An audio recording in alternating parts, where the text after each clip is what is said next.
Somebody I'm going to teach.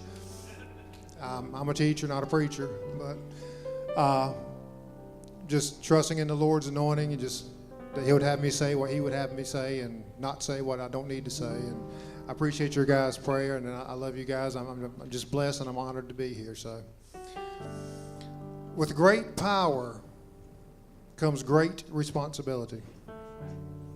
Who said that? Does anybody know? Not me. It was actually Spider-Man's Uncle Ben. Stan Lee wrote it in Amazing Fantasy Comics number 15, 1962. And that was actually the first appearance ever of Spider-Man. But just a year before that, in January of 1961, John F. Kennedy, he was then the president-elect. He was addressing the Massachusetts state legislature and said, of those to whom much is given, much is required. Very similar meaning. And of course, we know that that comes from Luke 12:48. In fact, she'll put that up there in the King James Version.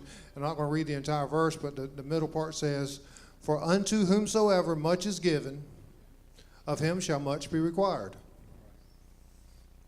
So that's what we're going to talk about a little bit this morning. I've got a couple of questions for you. Question number one is, what have we been given?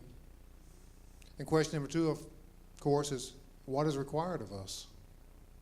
So let's look at the parable that Jesus told in Matthew 25:14 through 30, and we're not going to read the entire thing. I'm just going to kind of paraphrase it for you. I'm going to give you my own version. This is the NRB, the new Richie Burkett version.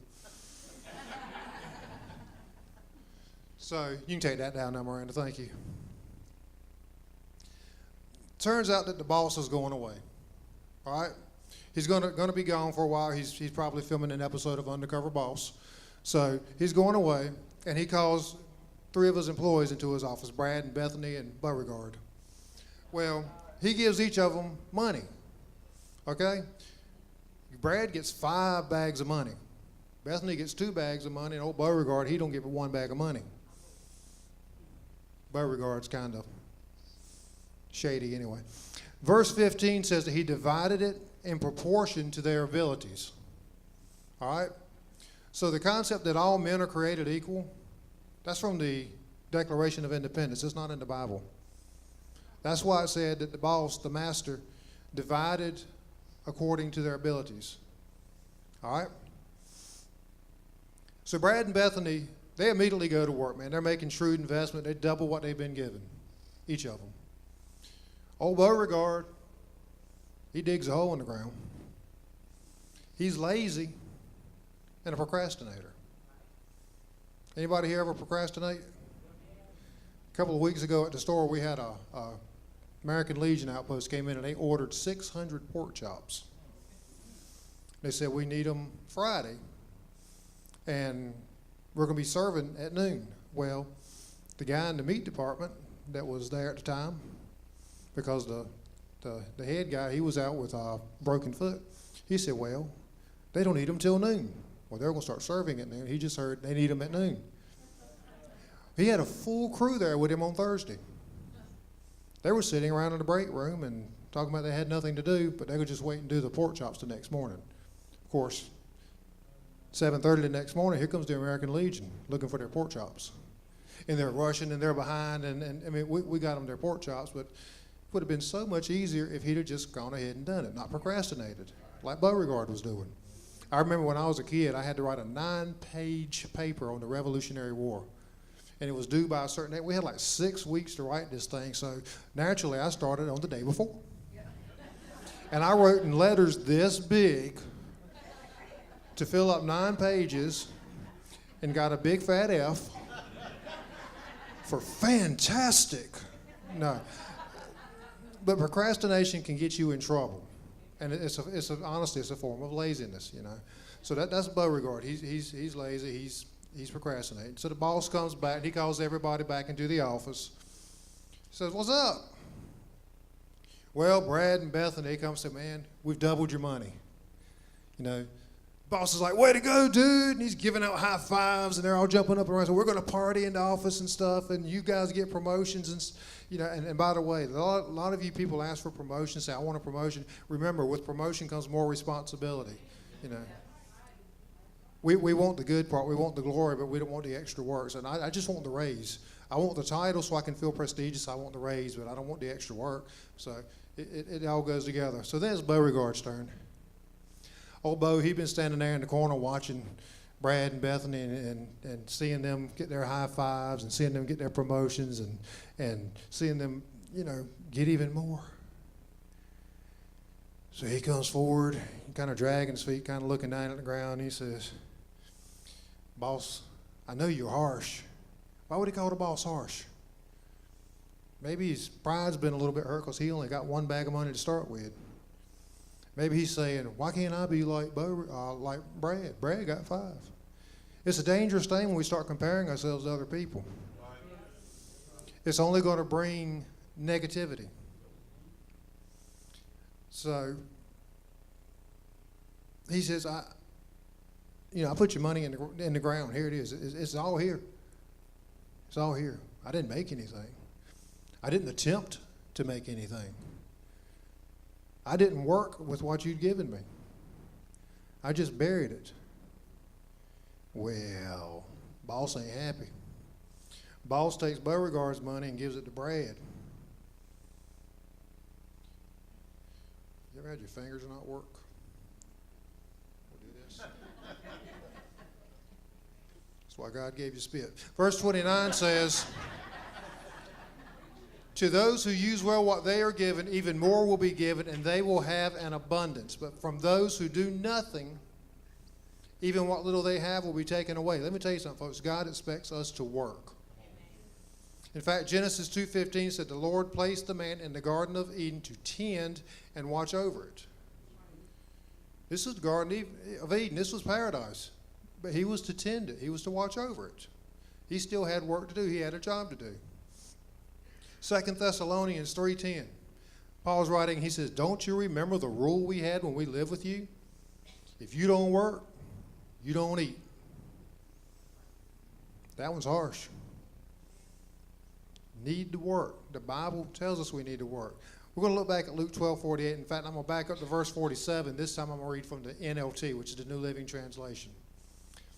And it kind of goes along with what we're talking about with the earlier parable. It says, "And a servant who knows what the master wants, but isn't prepared and doesn't carry out those instructions will be severely punished." That's Beauregard. He got punished. "Someone who does not know and then does something wrong, he'll be punished only lightly.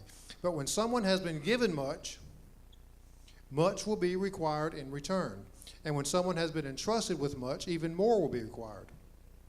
So in the verses that's preceding these, Jesus is explaining to Peter the differences between a trustworthy servant and a lazy, unfaithful servant who spends his time beating the other servants, partying, and getting drunk. That's a direct quotation out of the NLT. Beating other servants, partying, and getting drunk. That's what they're doing with their time. They're not working. They're not making shrewd investments. I used a bottle this time.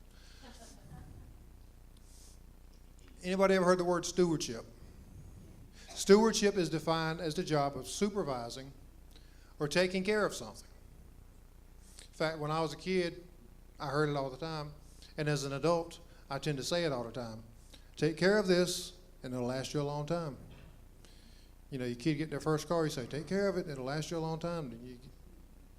My dad said it to me. I've said it to my kids. They better say it to their kids. In the parable we talked about earlier, this boss expected his employees to be good stewards. Now, we talked about bags of money that were given to each of them. The NIV says it's a bag of gold. The NLT says it's a bag of silver. But in the King James Version, the word used is talents. When we think of talent in our modern English, our mind goes to things like singing, playing a musical instrument, or anything else that might help us win a reality TV competition. America's got. Exactly. Doesn't mean America's got bags of gold. We've got talent. So you think of, you think of church applications like that, and of course, speaking and preaching and playing and singing, those immediately come to mind. But there's also secular occupations that can cause us to think of talent as well. Things like athletes and actors, doctors, nurses, etc. You think of them, those are talented people. You watch somebody who's really good on the basketball court. He's really talented. You talk about different things like that. Talent. Spiritual applications as well, though, things like praying and exhorting, nurturing and giving can also be considered talents. But 1 Corinthians 10:31 says that whatever you do, do it all for the glory of God. Colossians 3:23 says to work willingly at whatever you do as though you were working for the Lord rather than people. And Ephesians 6:7 says work with enthusiasm as though you were working for the Lord rather than people. So again, 3 different instances in the Bible, and we're told to work enthusiastically. We're told to work as unto the Lord. There's a lot of days that I don't feel like I'm working unto the Lord. I feel like that my job can be a bit of a drudgery. And I'm just kind of going in and I'm going through the motions, and I've got to remind myself. I'm guilty of this. I've got to remind myself, people are watching. People are paying attention to your attitude, which sometimes is kind of rotten.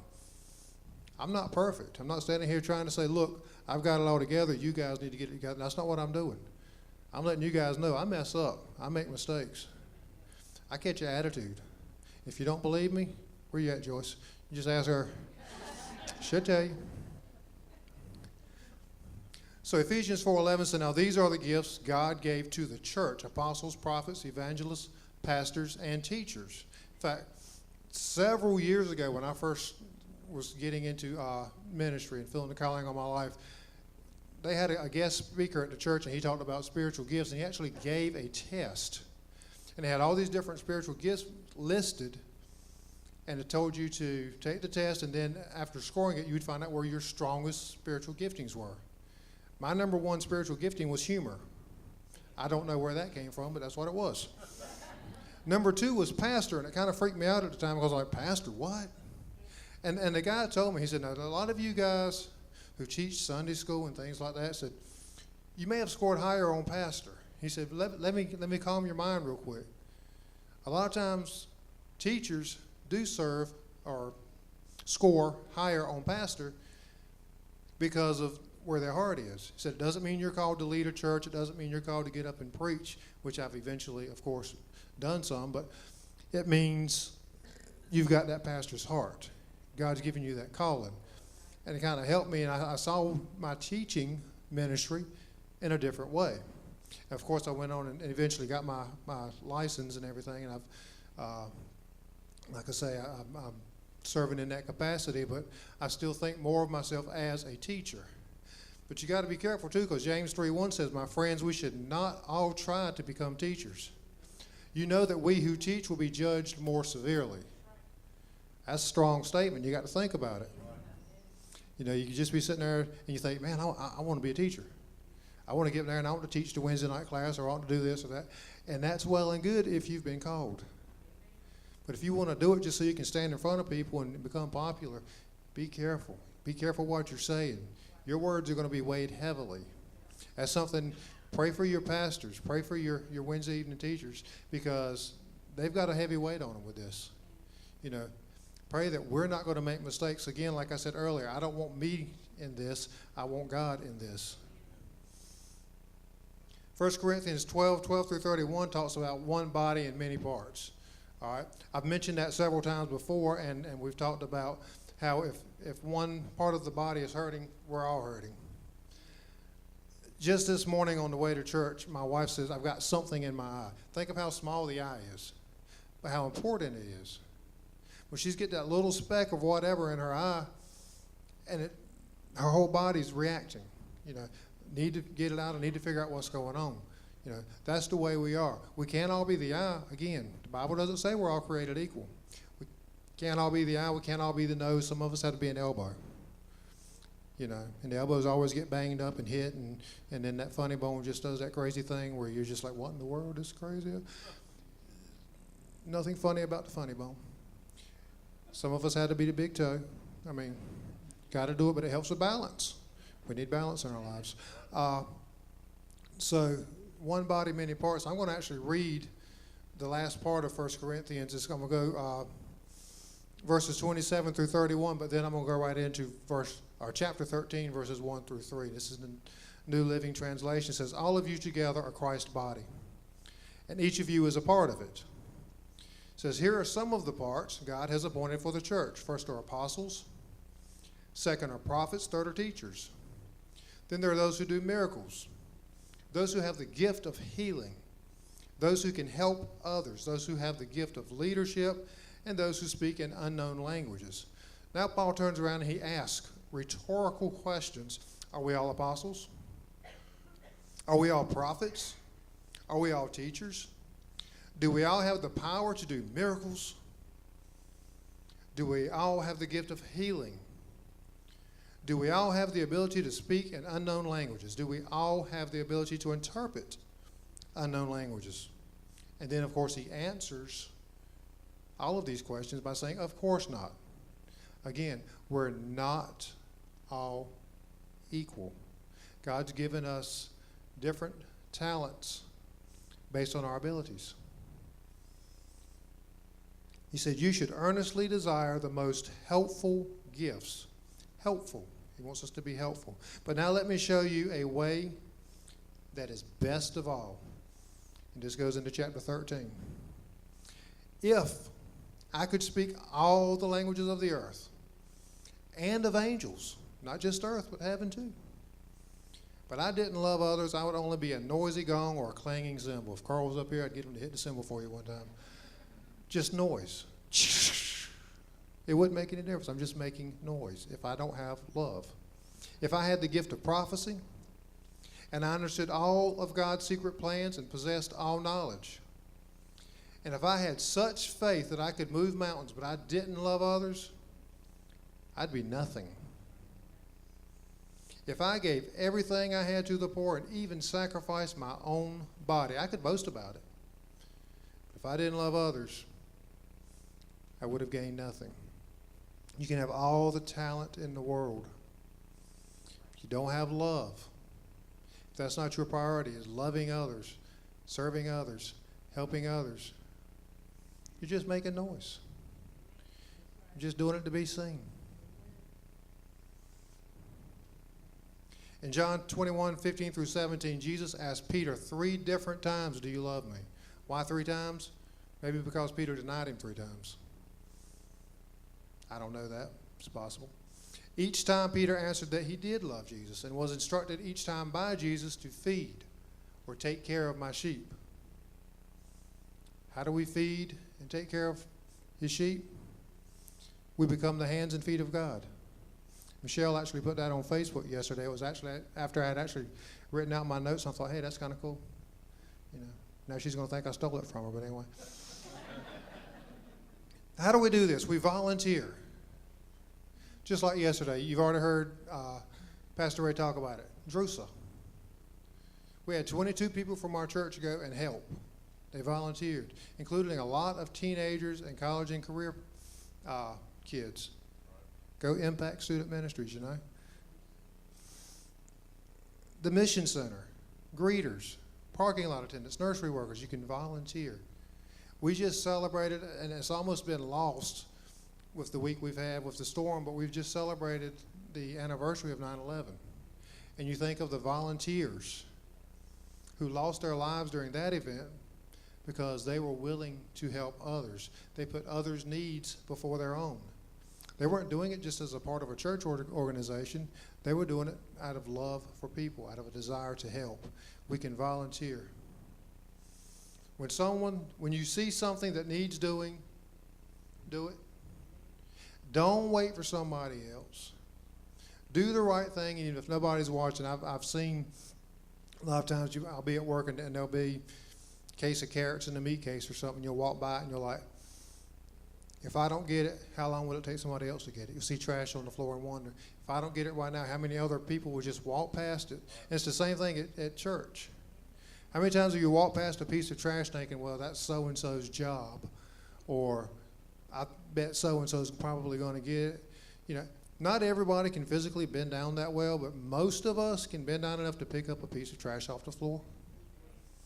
I mean, it's really not going to break us. If it does, we'll pray for healing. Do the right thing even if no one is watching, especially if no one's watching, because God's always watching. Maybe you've buried your talents, kind of like old Beauregard did. Just buried them. Maybe you've even been an unfaithful servant. You've procrastinated. You've partied, or you've just put your own needs ahead of the needs of others. The wise servants in this parable, they invested what they had been given. How should we invest? We should invest time. Not only volunteering, but perhaps mentoring someone. In other words, invest in someone else. If you've never mentored, it's a very rewarding experience. The fact that you're investing in their lives, it comes back double on you. It's a great feeling. Invest financially in the kingdom of God. Learn to trust Him with your finances. Again, we're afraid to give because we sit down and we figure out the little budget. We're like, we just don't have the money. Trust God. You invest in Him, He's going to invest in you. I've told the story before. You may not have all heard it, but there was a time in my life when I was younger, I was like, I quit paying my tithes because my bills were getting higher and things were going. I was like, well, I'm going to quit paying my tithes. I just could not get caught up. I got further behind and further behind and further behind, and finally realized I need to start paying my tithes. That needs to be the first thing that comes out every month. And I started, and not making any more money, didn't get no raise, didn't get no promotion. All of a sudden, I'm caught up. I'm getting ahead. Because God is faithful.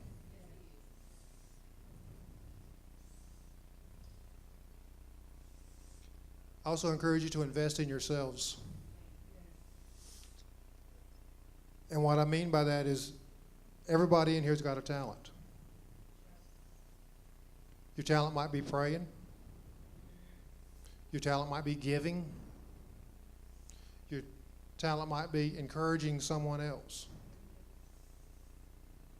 Your talent might be greeting. You just might have that friendly, outgoing personality, and you can stand there at the back door and just, you don't know, no such thing as a stranger. I can talk to anybody. Everybody here has been given something, each of us proportioned to our own abilities. God knows what we have and what we need. You want more? Use what you have. If we're not using what we have, we can't expect God to give us more. If Brad and Bethany hadn't doubled their talents, hadn't doubled their money, boss would have been mad with them too. Would have taken it away. They'd have been out in the doghouse with Beauregard. But they worked shrewdly. They invested. They did what was required. Don't sit on your talents. Don't hide them. Talk to the pastor and say, look, I can do this. I can do that. I can't play and sing like Ray Jr., but I can stand in the parking lot with a big smile on my face and I can do this. Last Kingdom Connection we had, the speaker said he loves riding by this church. He's not a member here. He said he loves riding by this church on Sunday morning and seeing those smiling, waving face, or you're not waving your face like it. Maybe during the hurricane, but.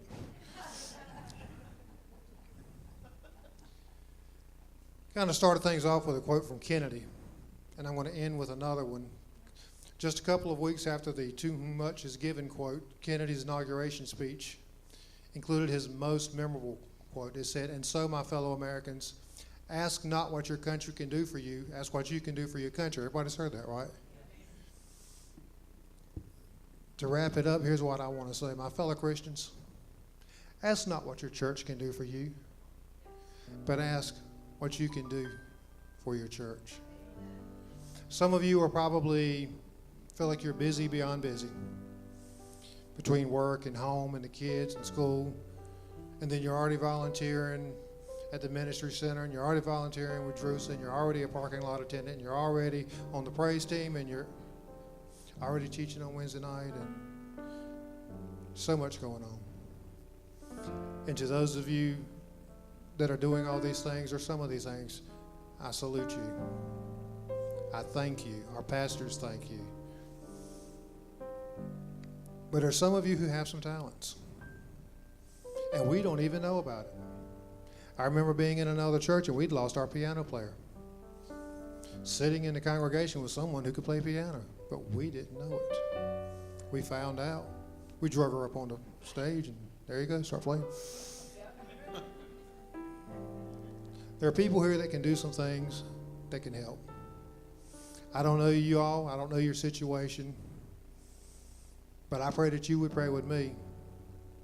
God, use me. Here I am. Use me. You've got something you can offer.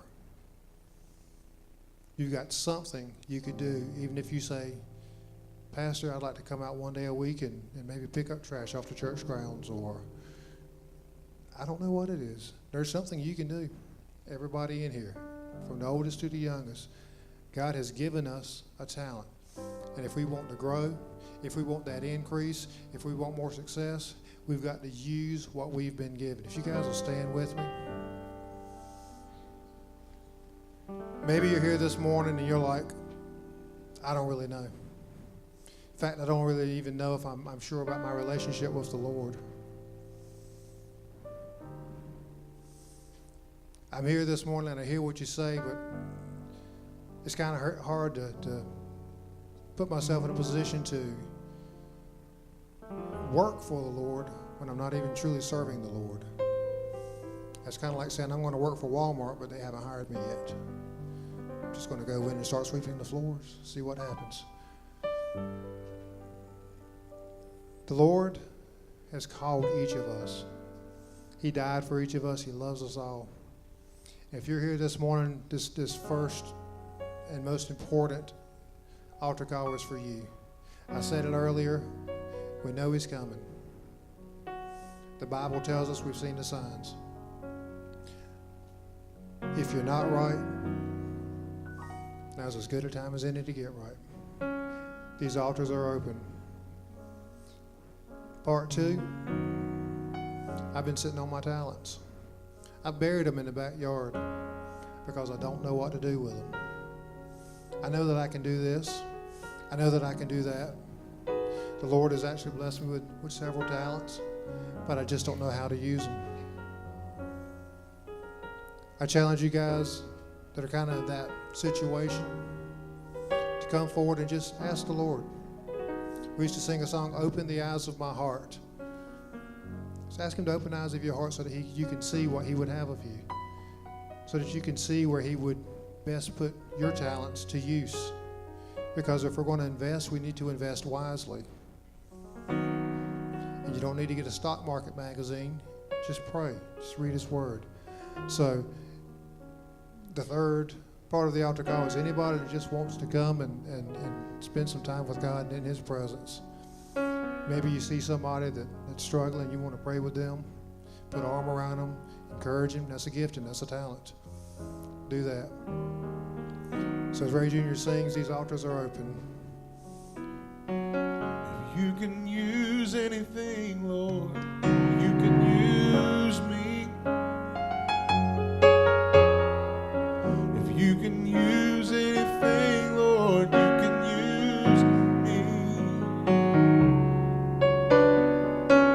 Take my hands, Lord, and my feet. Touch my heart, Lord, speak through me. If you can use anything, Lord, you can use me.